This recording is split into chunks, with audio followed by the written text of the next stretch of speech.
মাত্র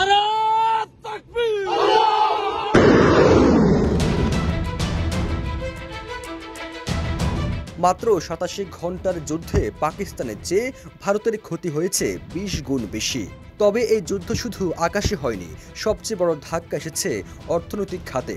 মাত্র ৮৭ ঘন্টা ২৫ মিনিটের এই সংঘাতে ভারতের অর্থনৈতিক ক্ষয়ক্ষতির পরিমাণ দাঁড়ায় প্রায় $৮৩ বিলিয়ন।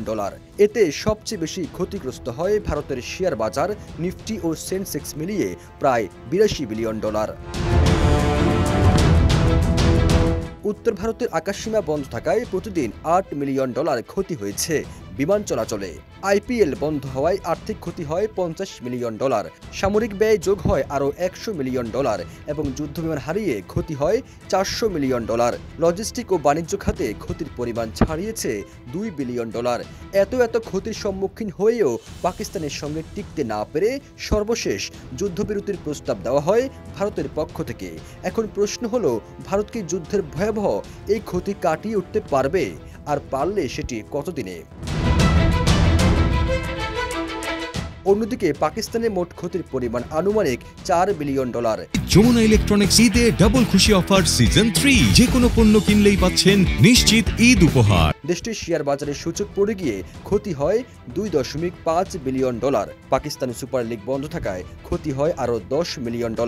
আকাশসীমার পথ বন্ধ হওয়ায় ক্ষতি হয়েছে $২০ মিলিয়ন। আর সামরিক খাতে প্রতিদিন $২৫ মিলিয়ন ব্যয়ের পাশাপাশি ড্রোন ও ক্ষেপণাস্ত্র ব্যয় হয় $৩০০ মিলিয়ন। এই যুদ্ধ দেখিয়ে দিয়েছে আধুনিক যুদ্ধ মানে শুধু বোমা, ট্যাঙ্ক আর যুদ্ধবিমান নয়। এখন যুদ্ধ মানেই শেয়ার বাজারে ধস, বিনিয়োগকারীদের আস্থা হারানো, বৈদেশিক বিনিয়োগের স্থবিরতা এবং সাধারণ মানুষের আর্থিক দুর্দশা।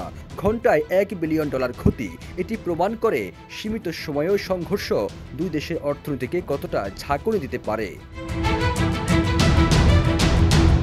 ভারত পাকিস্তানে এই সীমিত সময়ের সংঘর্ষ ভবিষ্যতের জন্য একটা ভয়ঙ্কর বার্তা দিয়ে গেল।